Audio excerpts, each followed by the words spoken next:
Liquor scam గురించి ఏంటి మీ అభిప్రాయం ఏంటి? మీరు ఎలాగో జగన్ టీషర్ట్ వేశారు, జగన్ అభిమానిగా కాకుండా లిక్కర్ స్కామ్ గురించి, నకిలీ మద్యం గురించి జనాలు ఏమనుకుంటున్నారు? జనాలు ఏమనుకుంటారండి, ఏమీ చేయలేము వాళ్ళని అనుకుంటున్నారు. అయితే అలవాటు ఉన్నోడు నా బోట్లో తాగకుండా ఆగడం. నేను తాగుతా, అయితే నేను వైసీపీ మడిసినే, కానీ మంట వచ్చేస్తుంది అది తాగుతుంటే. ముసలోడు తాగుతా ఎక్కువ, నేను అది తక్కువ, నేను కొద్దివాడిని కదా, మంట వస్తుంది, ఈ ఆకలి చత్తలా, అయినా ఆపలేము.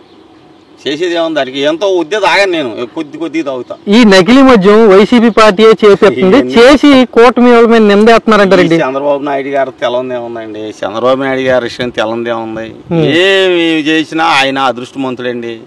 అట్లా ఆయన అదృష్టం లేకపోతే ఏంటండి, ఆయన ఏదో ఒక్క సెంటు, ఆయన 14 సంవత్సరాల పరిపాలనలో ఒక్క సెంటు స్థలం వాళ్ళకని ఇచ్చాడా? ఎన్టీ రామారావు, ఇందిరాగాంధీ ఇచ్చింది, ఎన్టీ రామారావు ఇచ్చాడు, రాజశేఖర రెడ్డి ఇచ్చాడు, కొడుకు ఇచ్చాడు. చుంటూ మా ఊళ్ళో 4-5 బిల్డింగ్లు కట్టారు. ఒకంతు పచ్చి తెలుగుదేశం నాయకులు, ఒక్క బిల్డింగ్ కూడా ఒకంతు డబ్బులు రాలా. మళ్ళీ జగన్ గారు వచ్చినాక నేను ఇల్లు కట్టుకున్నా, మా ఊళ్ళో ఎన్నో ఇళ్ళు కట్టారు, శుభ్రంగా వచ్చినాయి.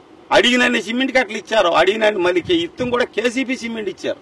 నేను ఇల్లు కట్టుకున్నా, హాయిగా పడుకుంటున్నా.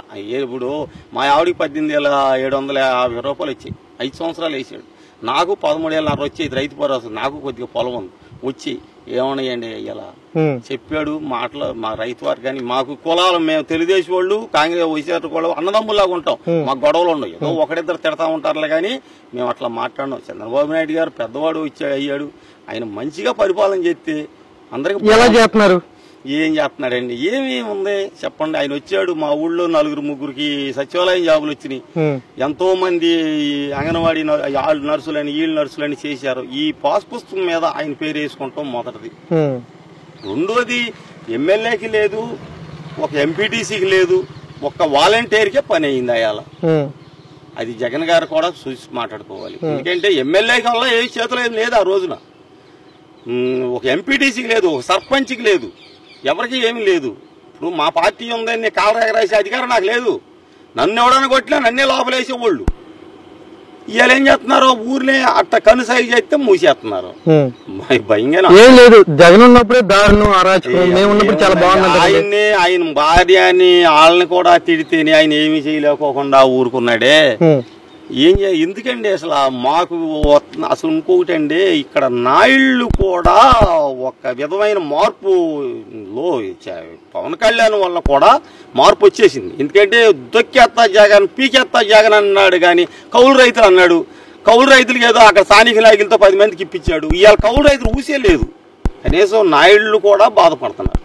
ఇది నేనేదో మీరేదో నా కెమెరా పెట్టాను, వాస్తవం ఇది. నాయుడులో కూడా మార్పు వచ్చింది, కానీ ఇంకా కురకారులో ఉన్నారు ఇంకా ఆయనకి.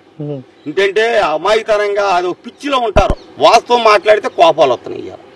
అయినా సరే అప్పుడేమో కొట్టొచ్చేవాళ్ళు, ఇప్పుడేమో మౌనం వెళ్తున్నారు. మేము ఇప్పటికి రోడ్డు మీద నుంచుంటే ఏంట్రా ఏమి చేశాడు చంద్రబాబు గారు అని ఒక్క ముక్క అడిగితే చెప్పుకుంటా ఏది లేదు అసలు. లేదా ఏముంది, మాకు ఎన్ని గుర్తులేని ఉన్నాయి, 100 ఉన్నాయి. రాజశేఖర రెడ్డి గారు నెంబర్ 1. ఆయన ఢిల్లీ ఆయన చేతిలో ఉండే చేయగలిగాడు.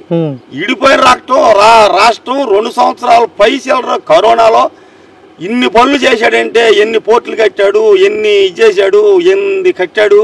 మాకంటే 3 పంటలు పండుతాయి అంటే మాకు పెద్ద ఇది ఉండదు అసలు. అటు కింద వాళ్ళకి, రాయలసీమ వాళ్ళకి ఏముంది, పరిశ్రమలు ఫ్యాక్టరీలు వస్తేనే వాళ్ళకి పాపం ఏం కరెక్ట్గా లేదండి. ఆయన ప్రతి ఇంత పిల్లోడు కూడా అబద్ధాలు అంటున్నారు. చంద్రబాబు అబద్ధాలు కోరు అనేది ఇంత పిల్లోడు కూడా తెలిసిపోయింది. ఇలా జనరల్ నాలెడ్జ్ పెరిగిపోయింది కదా, ఇంత పిల్లోడు కూడా అమ్మా చంద్రబాబు ఆయన అబద్ధాలే అనేది పేరు పడి, ఆ పేరు లోకేష్ కూడా తెచ్చుకున్నాడు, పవన్ కళ్యాణ్ తెచ్చేసుకున్నాడు. పవన్ కళ్యాణ్ అన్ని అబద్ధాలే కానీ ఇప్పుడు ఆయన మెడికల్ కాలేజీలు ప్రైవేట్ వ్యక్తులకి ఇస్తామని చంద్రబాబు గారు అంటున్నారు. పవన్ కళ్యాణ్ గారు ఇద్దరు మాటలా లేదు, నకిలీ మద్యం అప్పుడు కడుపుతో జగన్ అని పవన్ కళ్యాణ్ గారు తెచ్చారు.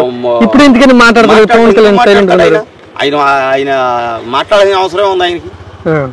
ఆయన ప్యాకేజీ తీసుకుంటాడు. వాళ్ళకేంటి, చిరంజీవి గారు ఎలక్షన్లో మాడుకోకుండా మొన్న బాలకృష్ణ గారు తోలనాడేపాటికి చిరంజీవి గారు బయటకు వచ్చాడు. చిరంజీవి గారు అయినా ఉన్నట్టున్నట్టు మాడాలిగా. మనిషి ఎవడైనా సరే పల్లెటూరు నుంచి పెద్ద మనిషి వరకు కూడా నిర్మోహమాటంగా మాట్లాడేవాడికి భవిష్యత్తు ఒకప్పుడు లేకపోతే మరొకప్పుడు ఉంటుంది.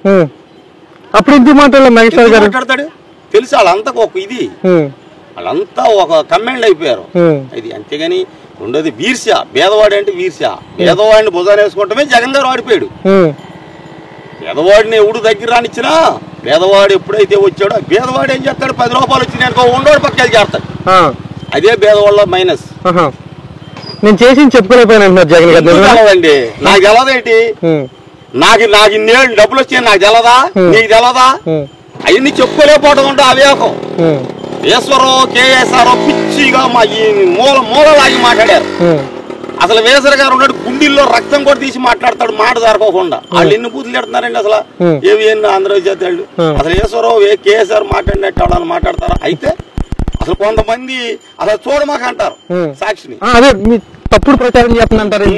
ఏ తప్పు మాట పట్టుకోమను, పలానా తప్పు మాట్లాడారని పట్టుకోమను, ఆపేసే వచ్చి ఇదిగో వీళ్ళు ఆపలేపారు. అసలు పై వాళ్ళ కేసుకి ఒప్పంతం తెలీదు. ఆపు. ఓకే.